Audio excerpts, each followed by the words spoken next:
Já foi o Evangelho e será o Evangelho.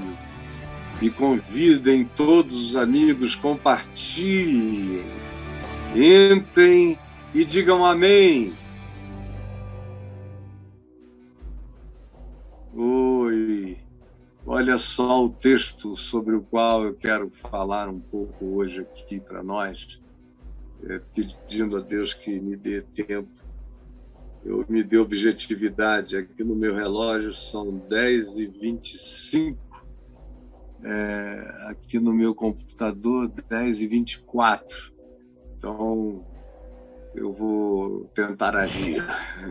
Vamos abrir em Isaías, no capítulo 30, ou chegar no capítulo 30, onde quer que você encontre o capítulo 30 de Isaías. Por favor, leia comigo. O contexto é a primeira coisa que o Braulio vai colocar aí, para você lembrar sempre do contexto. Tem o tema de hoje. O tema de hoje é autoengano e ilusão, de modo que, se você tem amigos, amigas, que você reconhece que vivem em estado de autoengano, são aqueles que se enganam a si mesmos. E esses que se enganam, naturalmente, vivem num estado de ilusão. Então, a maioria da existência humana anda nesse estado de autoengano e ilusão. Nos últimos anos, a gente viu o Brasil profundamente mergulhado em estado de autoengano e ilusão. Muita crença no engano, na ilusão. Se você conversa com a pessoa, você percebe que ela não quer ser demovida da sua ilusão. E não existe nada mais impossível do que acordar uma pessoa que não está se sentindo fraca ainda do seu estado de ilusão. Ilusão, enquanto dá a sensação de força, o indivíduo não a percebe, porque a capacidade do poder parece atestar que, pelo simples exercício de poder realizar, isso já é um atestado de validação da ilusão. Portanto, você batiza o seu autoengano e continua enganado até que caia de cara nas pontas de pedra do abismo, e aí você acorda dizendo: meu Deus, onde é que eu estava? Esse é o nosso tema. E a primeira coisa sobre um tema que tem a ver com um texto bíblico é a gente saber o contexto. E o contexto é uma advertência, que está aí do verso 1 ao verso 7, que eu não lerei, mas é uma advertência sobre o confiar mais na política do que no Senhor. Porque a política é um Deus, é uma divindade. Quando eu digo a política, não é o verdadeiro exercício do bem comum, do Estado de direito e justiça. Não. Isso é política com P maiúsculo, e que não é preciso ser eleito a cargo nenhum para praticá-la. A dona de casa pratica essa política. Quando ela separa o plástico do orgânico, ou o metálico do orgânico na cozinha, ou dá instruções a quem trabalha com ela nesse sentido, qualquer um, em qualquer lugar, no que faça, no que reduza de qualquer que seja a utilização de coisas que implicam em devastação da natureza, nas escolhas por produtos reciclados e recicláveis, orgânicos. Você está praticando uma política enorme. É quando você diminui coisas desnecessárias, aonde quer que você as enxergue e a perceba e estejam sobre o poder da sua opinião. Eu só estou dando alguns exemplos que cada um encontra no seu mundo, na sua profissão, no seu âmbito de estender de mão. Até onde a gente consegue pegar. A gente pode praticar política com P maiúsculo. Política é aquilo que é concernente à sociedade, a todos. Se eu puder fazer alguma coisa que não só me beneficie, mas beneficie a todos, eu estou sendo um político, um cidadão, um ser da sociedade, que não é um idiota. O idiota, no grego original, significava aquele que só pensa em si, que vive só para o privado, que é o oposto do ser político. É esse idiotes lá do tempo mais remoto da designação semântica da palavra idiota, que ganhou a conotação que entre nós tem hoje, mas originalmente designava aquele ente social que não pensava na polis, não pensava na cidade, não pensava no próximo, era o idiota. Então, aí de 1 a 7, nesse capítulo 30 de Isaías, o que nós temos é Deus advertindo através de Isaías, dizendo: ai dos filhos rebeldes, diz o Senhor, que executam planos que não procedem de mim e fazem aliança sem a minha aprovação para acrescentarem pecado sobre pecado. Aí ele está se referindo a Israel fazendo aliança com o Egito, que era absolutamente não confiável. Eles já tinham estado 430 anos em exílio no Egito e agora estão tentando fazer planos de novo para alianças. E que Deus diz: não me perguntaram, não trouxeram isso ao filtro da minha palavra, da minha vontade, da minha revelação, da minha ética de vida, que deve ser ética de comportamento. Não trouxeram. Não se está referindo a ter que consultar profetas, é trazer a luz da palavra dita e revelada. Eu preciso fazer com que os meus planos passem pelo filtro do Evangelho de Cristo, que não sejam só boas ideias, mas que passem por aquele filtro de amor e de graça.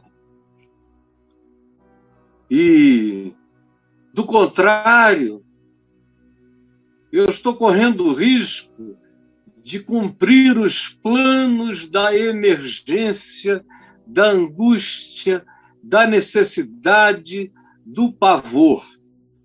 E quando a gente cumpre os planos dessas realidades, a gente começa a aceitar qualquer negócio com qualquer um e a confiar naquilo que só vai nos enganar, como Deus diz no verso 7, pois quanto ao Egito, vão e inútil é o seu auxílio.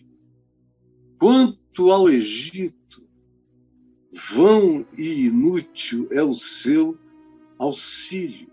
Por isso eu lhe chamei gabarola que nada faz. Deus disse acerca do Egito, já tinha dito antes, ele é só blá, blá, blá.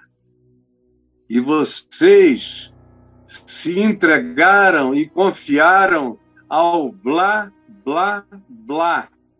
Não auxilia nada, não garante nada, não cumpre nada, volta atrás cinicamente, é um gabarola que promete, promete, promete, mas não executa e arranja desculpas.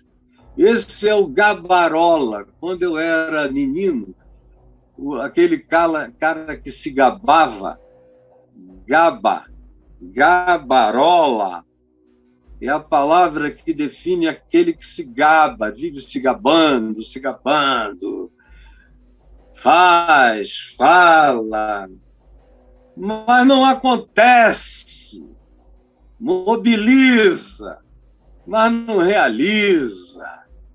É o Egito, é como confiar no Egito, é confiar mais na política do que no Senhor, que é o que a gente está vendo acontecer em vários lugares, praticamente na terra inteira.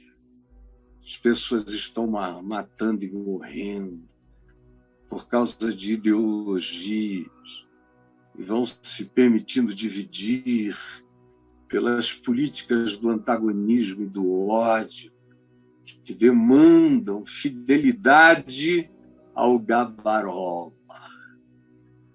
A segunda coisa que você tem que saber sobre o espírito desse texto, depois você pode estudá-lo melhor, é que essa escolha por confiar na política do gabarola, do blá, blá, blá, essa escolha pode nos colocar diante da prática do ódio contra o Evangelho.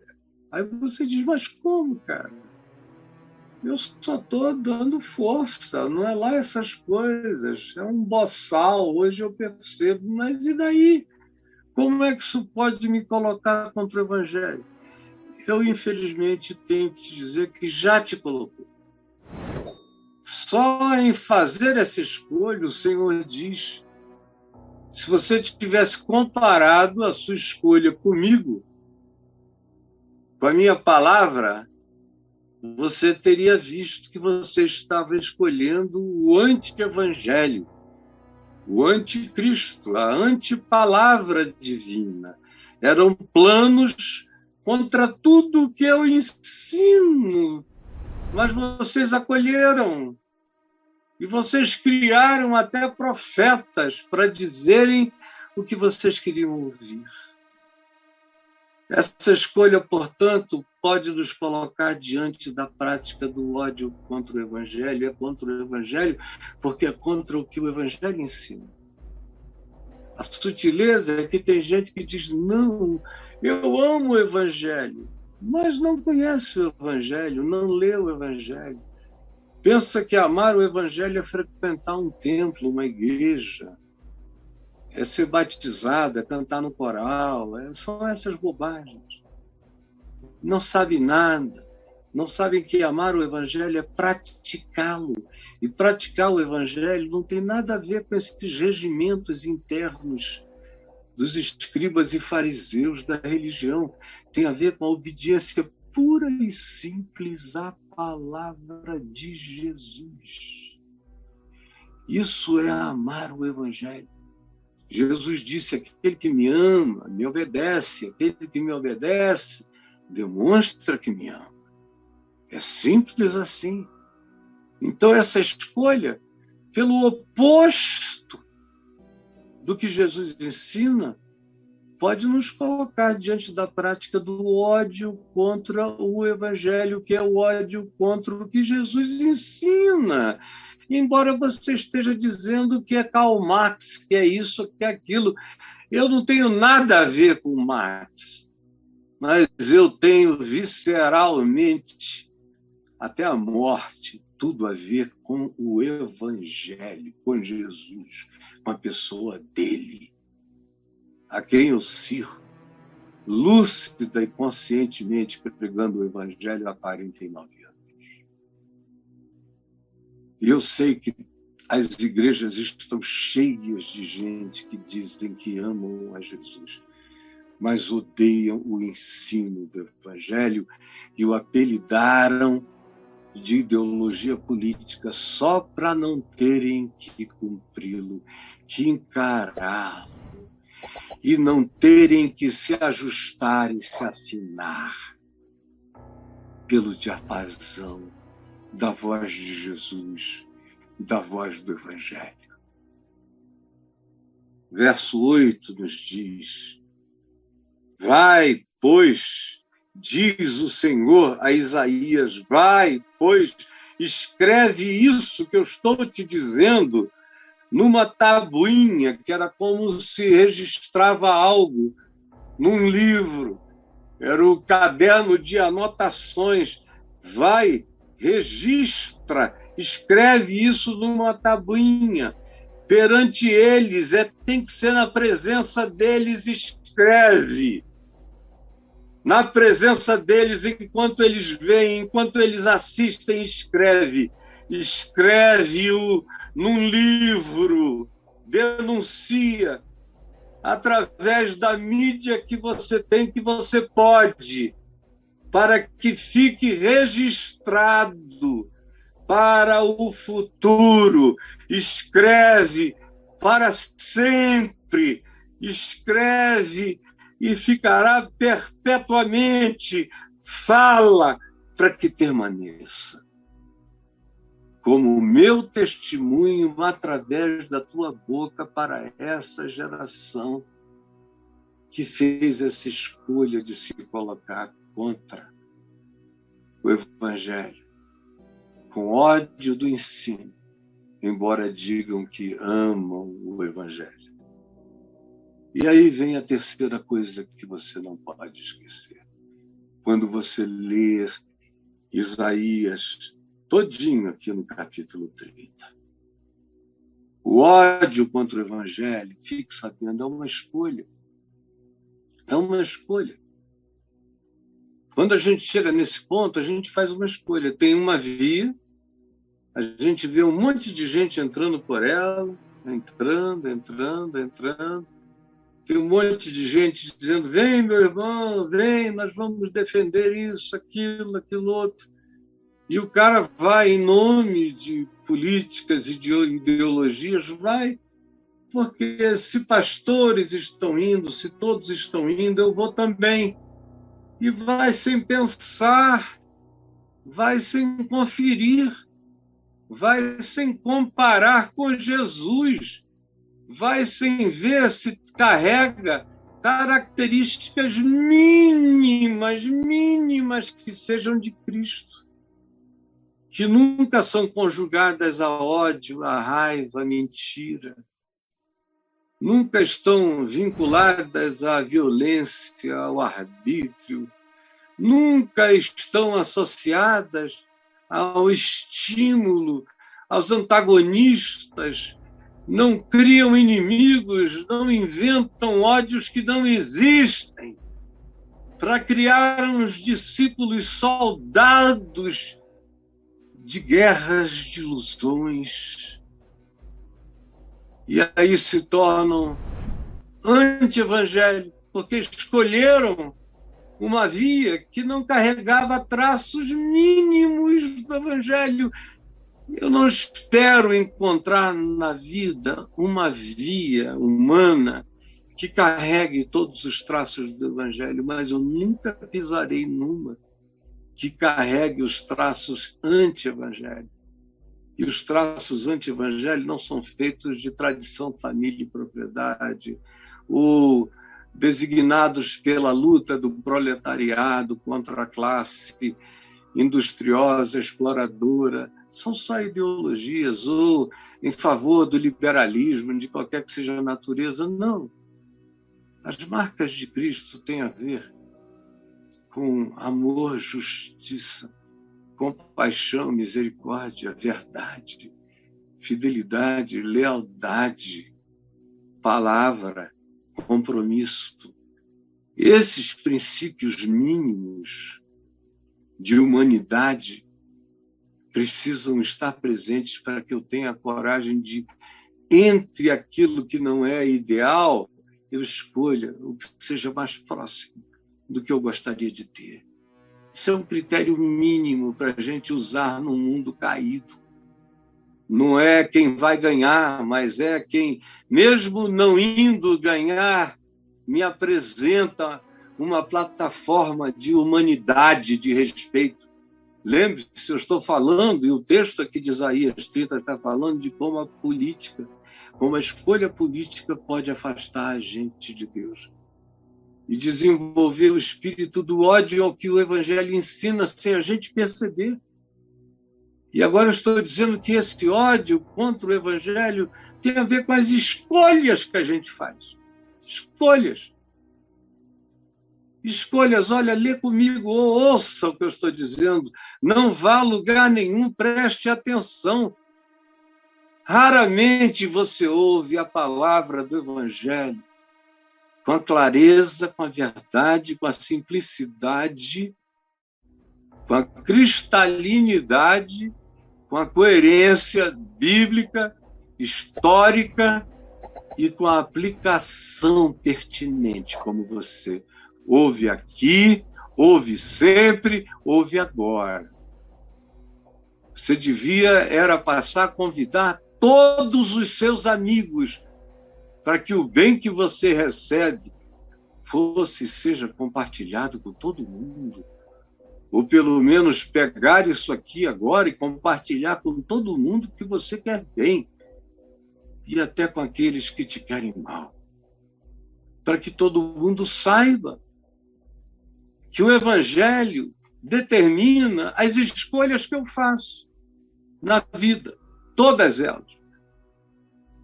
De qualquer âmbito, a qualquer outra expressão, a qualquer outro polo da existência, tanto faz.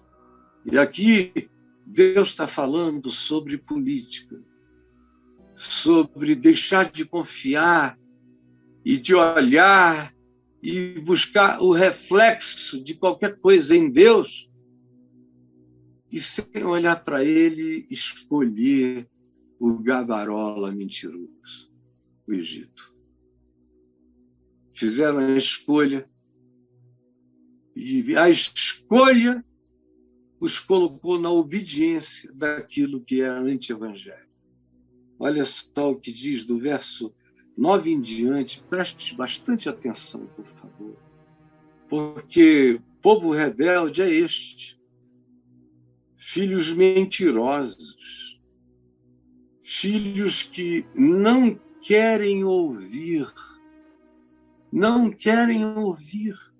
a palavra do Senhor. Desculpem, não é pretensão, Deus sabe meu coração. Mas é gente que diz, o Caio não. E não tem como dizer que é porque a palavra de Deus aqui é falsificada. Eles já não podem mais atacar meu cabelo nem minha barba, está todo mundo de barba, todo mundo cabeludo, está todo mundo. É tudo bobagem. Não podem mais atacar o meu divórcio, porque eu já estou fazendo bodas de prata no meu casamento. A minha ex-esposa é minha amiga, que hoje eu dei um beijo nela aqui na porta da minha casa. Tudo isso é bobagem, eles não têm mais pedras. Agora eles dizem o seguinte, não, é porque o Caio é muito liberal. Ele acolhe gays, LGBTs, plus, Z, o que você queira. Se for ser humano em necessidade, buscando amor, respeito e graça de Deus em Cristo, eu estou abraçando todo mundo como Jesus mandou. Os convidados nobres não quiseram vir para a festa. Eu fui enviado aos becos. Eu fui enviado aos lugares onde estão os coxos, os cegos, os necessitados, no depósito social dos nobres que rejeitaram a palavra. Para esses é que eu fui enviado, assim como Jesus foi enviado. E ele disse, assim como o Pai me enviou, eu também te envio. E eu estou fazendo o que ele me mandou fazer. Podem me odiar à vontade. Eu estou vivendo o que Deus mandou viver. Povo rebelde, ouve a palavra do Senhor.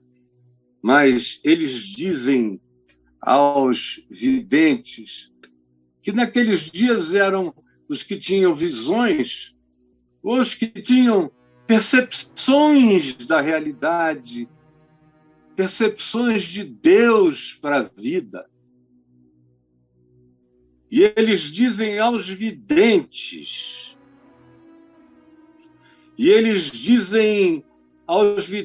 não tenhais visões, não me contem o futuro das decisões de hoje. Não me falem, não me digam. Eu não quero ver o que vocês estão vendo. Calem a boca. Eles tentam calar a boca de quem enxerga além do imediato. Assim como eles dizem aos profetas, aos verdadeiros, dizem, não profetizeis para nós o que é reto, o que é certo, o que é verdade. Não, é uma escolha e já fizemos a nossa. Não profetizeis o que é reto, mas profetizai-nos coisas aprazíveis. Assim diz o Senhor, aquele que está fazendo tudo de mal, depois de alguns meses virá todo bem, riqueza sobre ti, sobre o povo, e já tem 1 ano e meio e só a desgraça acontece. É assim que se conduz o falso profeta, dizendo coisas aprazíveis, como esses que visitam as presidências, visitam a todas elas, foram orar com todos, não importa, eles vão quando eles estão em queda, eles vão quando eles estão em alta, ou em queda ou em alta, eles dizem sempre o que o cara quer ouvir. Ai, meu Deus, essa aqui está dito há 2.800 anos, e parece que foi escrito hoje de manhã. Não nos digam a palavra reta de Deus. Papo reto, não.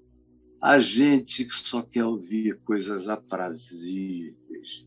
Profetizai-nos ilusões. Chega uma hora em que o que eu vejo é que o povo está ávido por mentira. Se você chega e diz isso que eu estou dizendo aqui, a palavra da verdade, eles não gostam, eles repudiam, eles odeiam, eles te amaldiçoam, eles proíbem.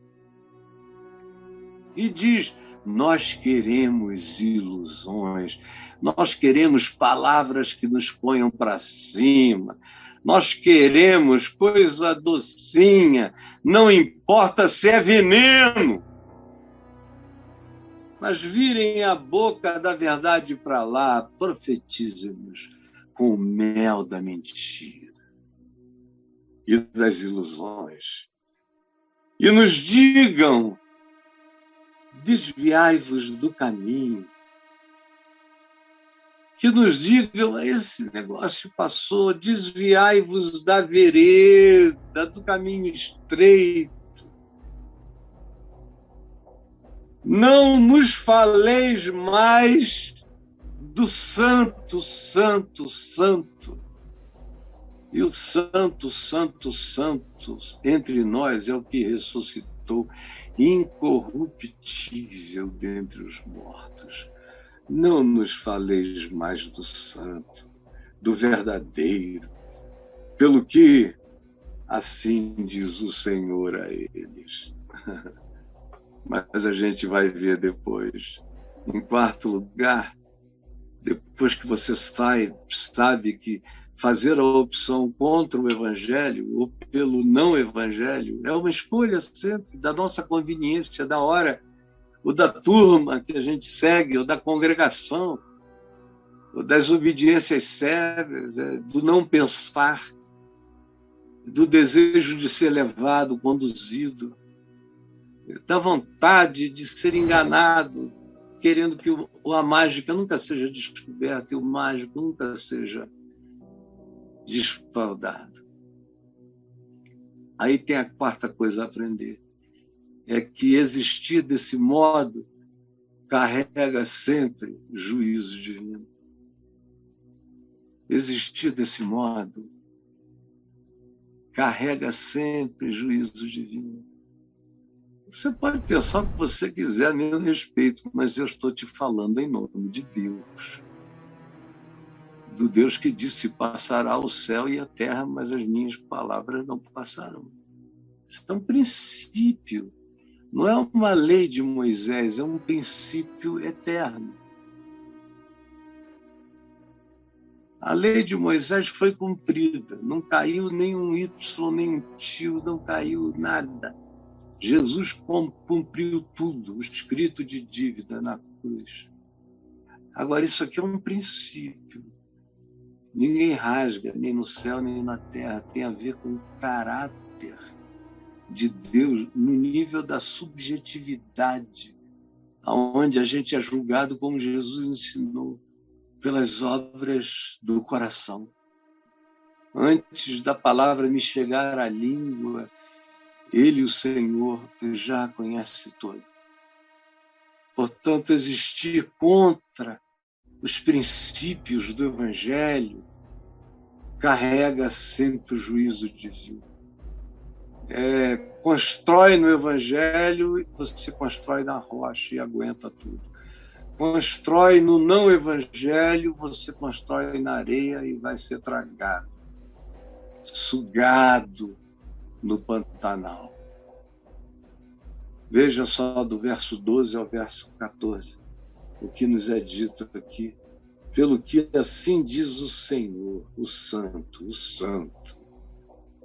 ressurreto, incorruptível dentre os mortos, visto que rejeitais a palavra da vida e confiais na opressão, no opressor. Vocês rejeitam o Evangelho e confiam no opressor, no mentiroso, no enganador. O Senhor fala a você. Você que confiou no perverso, que achou que a gente pode vencer o mal com o mal, que se tornou discípulo do engano, da perversidade. Ouça a palavra do Senhor, porque até hoje ainda tem aqueles que se estribam, que botam o pé nesse estribo, que montam nessa cela. Ouçam a minha palavra, diz o Senhor. Portanto, esta maldade vos será como a brecha de um muro alto que, formando uma barriga, está prestes a cair e cuja queda vem sempre de repente. Você passa e você diz: esse prédio está caracando, já tem até uma parede embarrigando. E, às vezes, você não termina nem de falar, ele vem abaixo, você andou alguns passos, ele caiu. É súbito, sempre é súbito.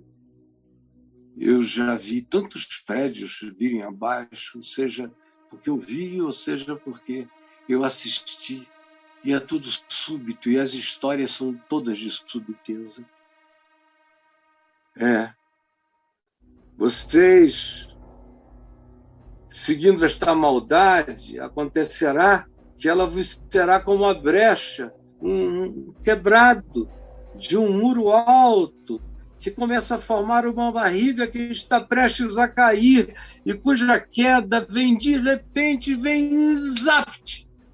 Num momento, no abrir e fechar de olhos, o Senhor quebrará como se quebra o vaso do olivo. Pá, espatifará, despedaçando, sem nada lhe poupar, pisando.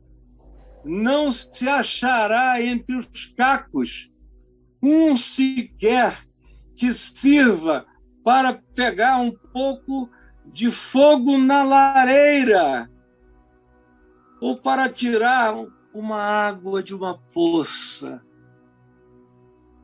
No final você vai ver, não vai sobrar nem um caco para pegar um pedaço, uma brasa da lareira.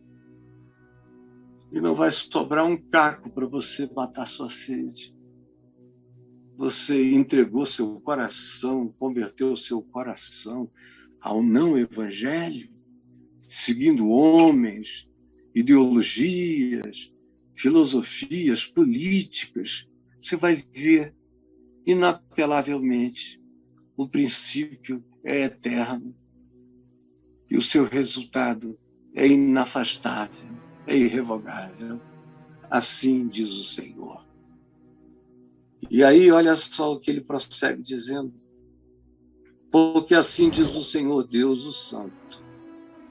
Em vos converterdes, em sossegardes está a vossa salvação. Mas eu falo sobre isso daqui a pouco. Preste atenção. O que eu venho dizendo é coisa muito séria. E é mais séria ainda para os crentes, para os que andam por aí, beijando esse livro e chamando de sagrado. Para você, construtor de templos, doador de dízimos, é muito mais sério. Porque o juízo começa pela casa de Deus, Pedro diz. Jesus diz a mesma coisa, que o juízo começa pela casa de Deus. E foi com Jesus que Pedro aprendeu. Cristo, no Apocalipse, fala com 7 igrejas. Só uma não recebe repreensão, todas as outras ouvem palavras do tipo: eu te removerei, eu apagarei o teu candeeiro, eu transferirei para outro, tu deixarás de existir. Porque o juízo começa pela casa de Deus. Alcança todos.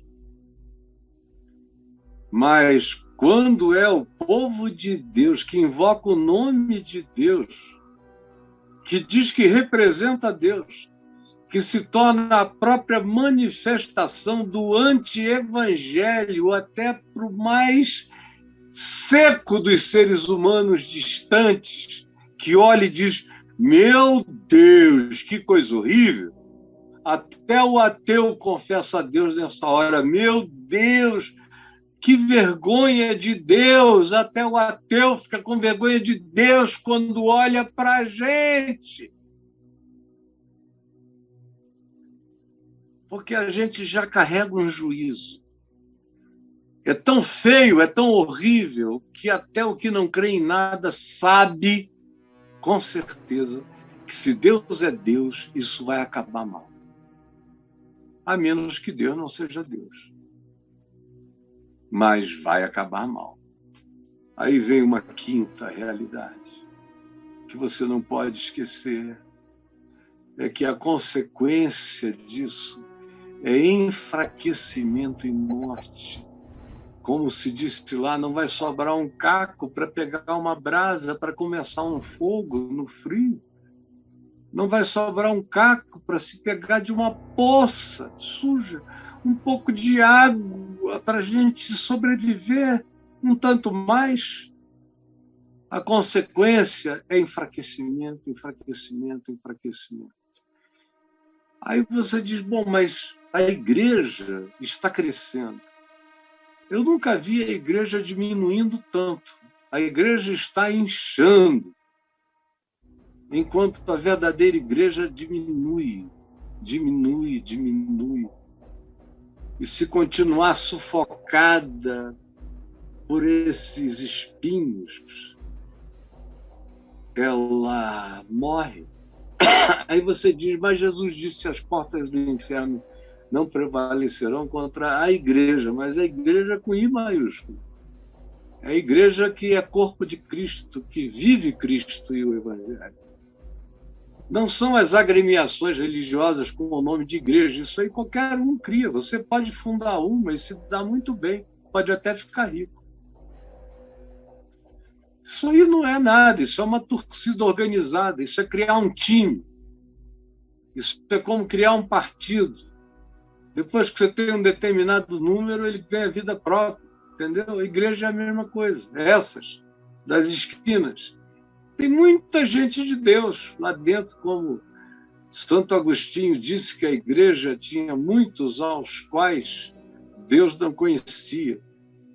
E Deus tinha muitos aos quais a igreja não conhecia, porém Deus tinha muitos na igreja, que a própria igreja desconhecia. Frequentemente a igreja não conhece a própria igreja de Deus, dentro dela própria.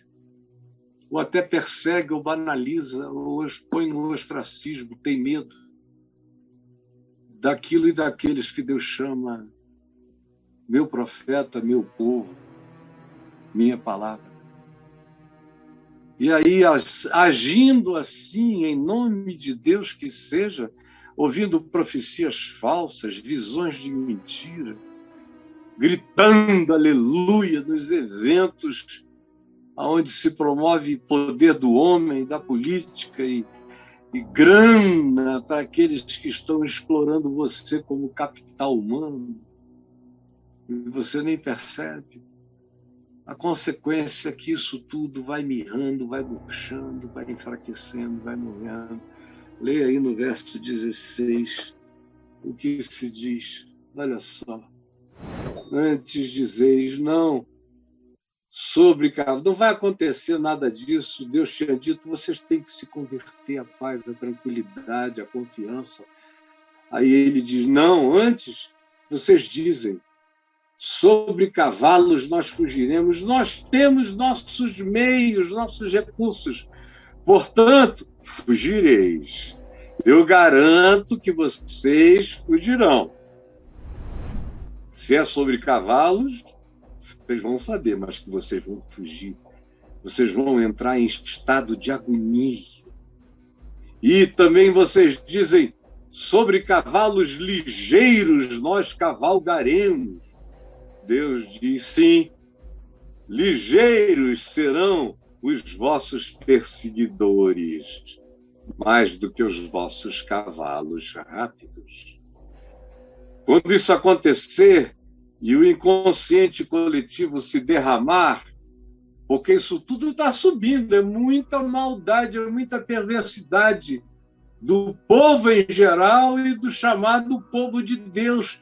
É muita maldade, é muita oração de ódio subindo. Isso tudo está se acumulando. Tem um dilúvio que vai cair. Tem esse zeitgeist, que no passado a gente chamava no meio teológico de kairós. Chega essa hora, no que no Velho Testamento é chamada de a medida da iniquidade dos povos ou do povo. Chega aquela hora que o lençol de contenção se rasga e o dilúvio cai na cabeça.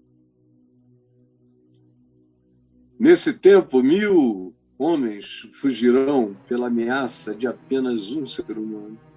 1000 fugirão. O estado de fraqueza psicológica é terrível. O pessoal vai levando no tapa, assim como um grupo de 300 espanhóis praticamente tomaram o Império Inca todo, no tapa. Chega a hora em que os 300 de Gideão colocam os milhares e milhares e milhares de midianitas e amalequitas para fugirem pelo vale de Jezreel.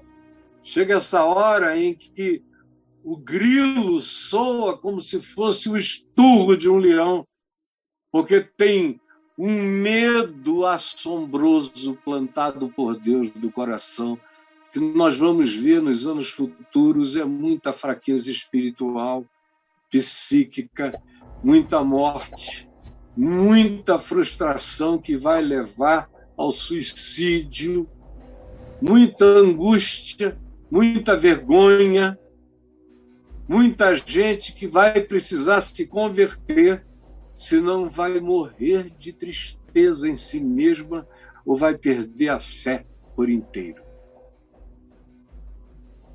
1000 fugirão de um. Pela ameaça de 5,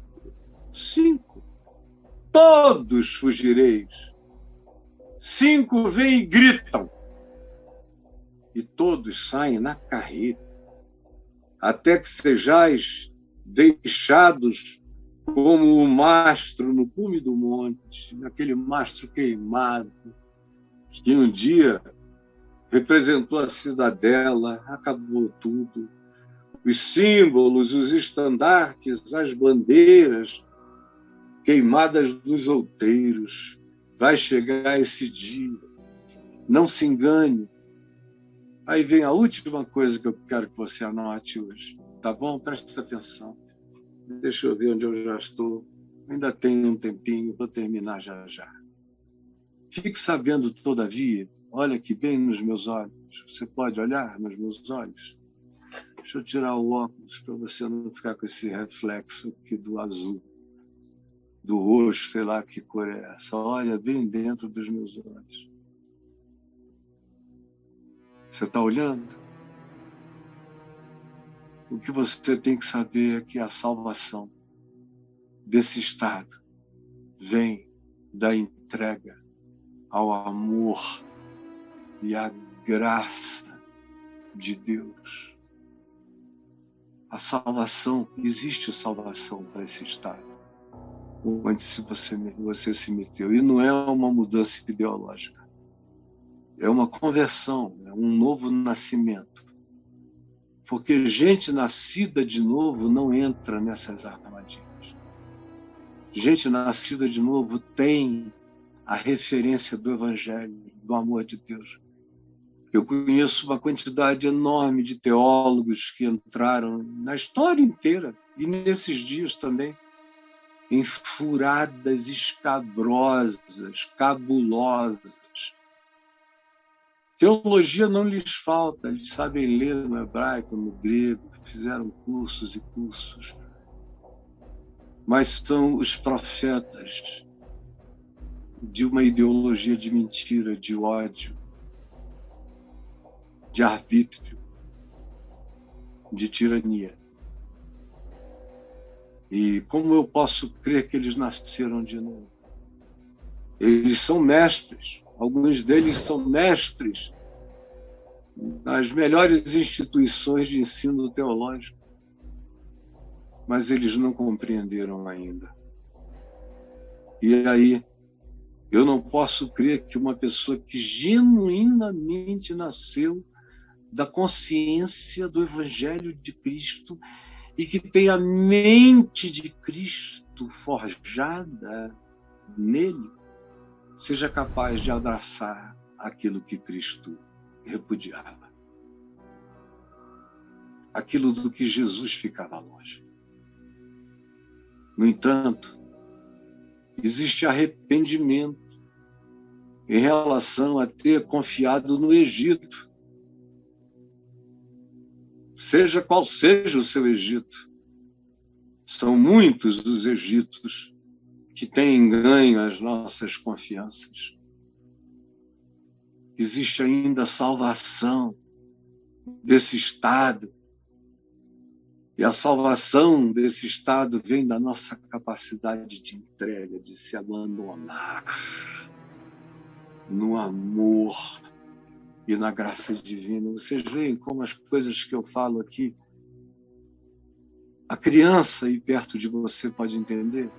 Aliás, eu sou melhor entendido pelos adolescentes e pelos jovenzinhos do que pela maioria dos velhos, que me entendem fácil, os mais simples e infantis.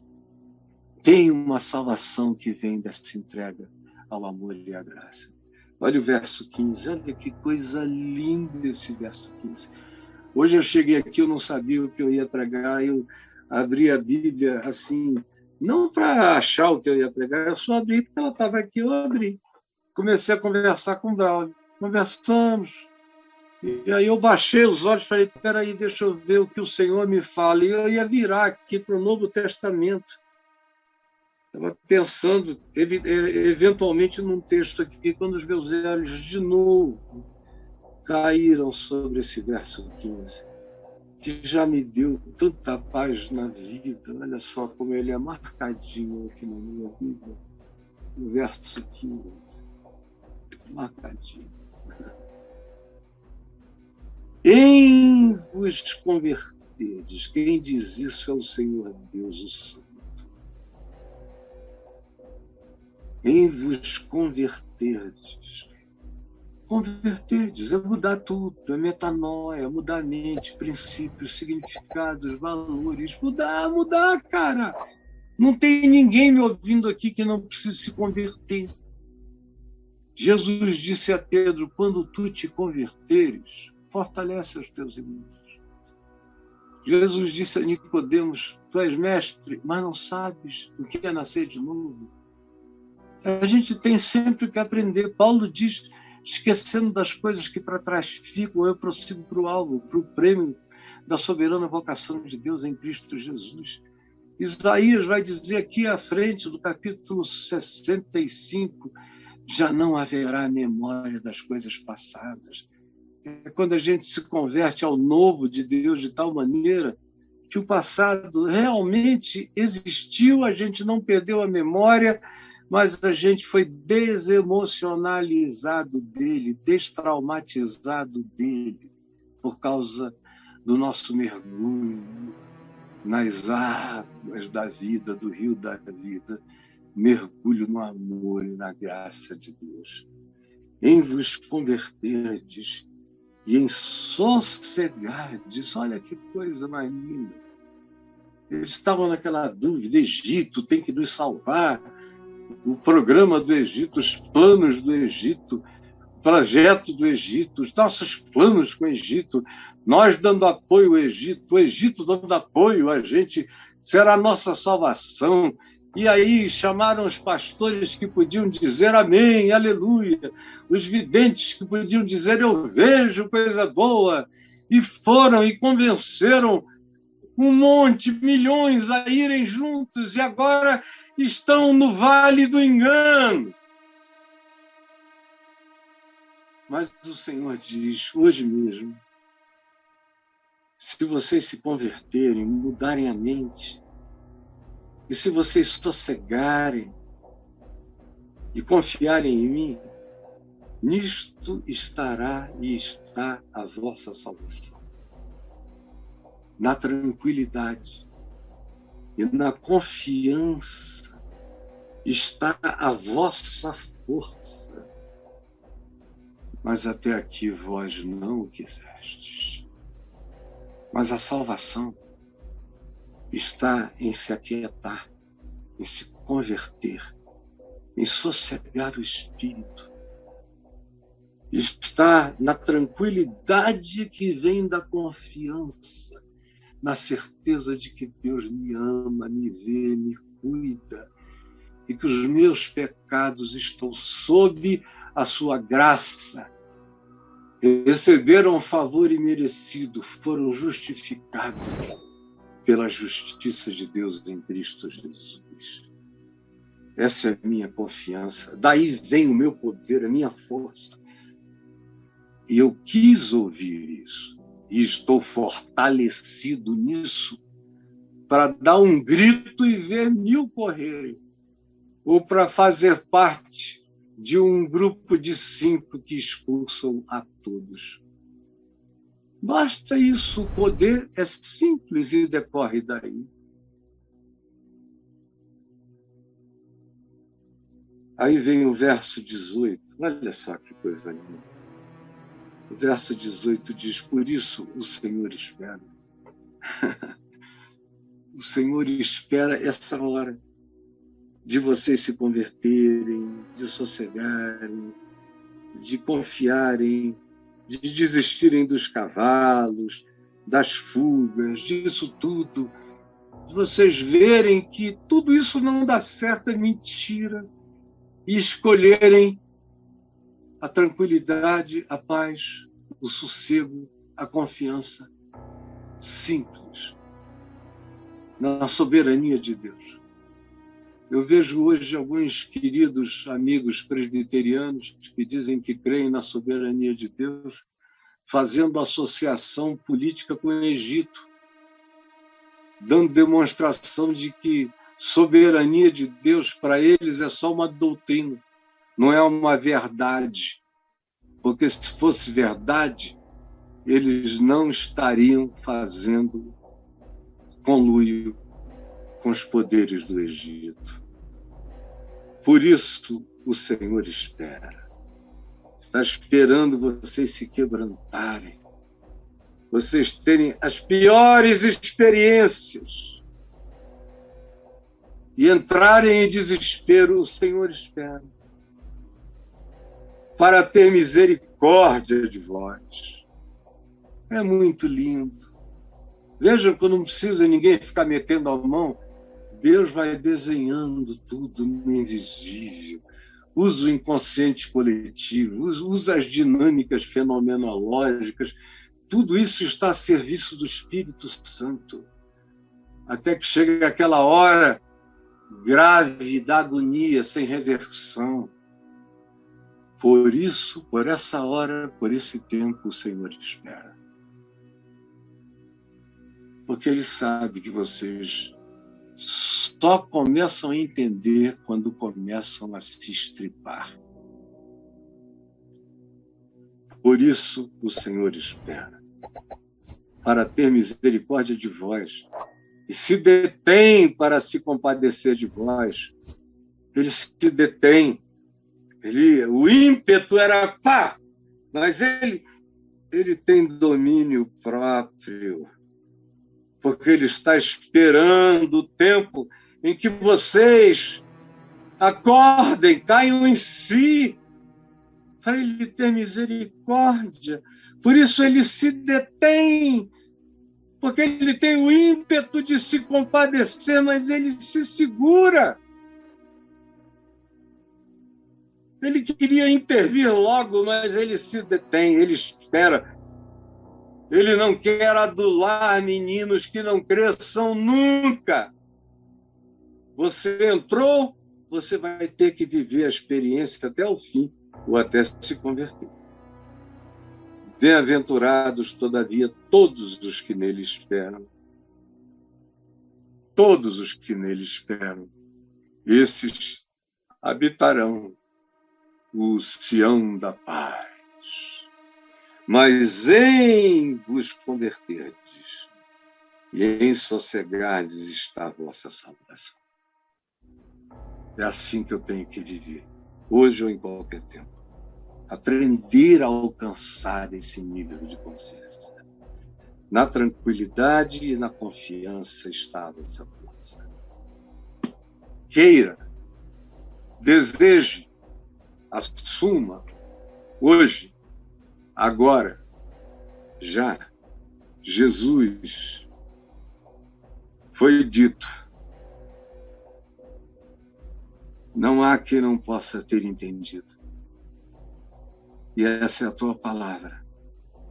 Aplica, faze-a mais veloz do que os que fogem da verdade. Em nome do Senhor. Amém e amém.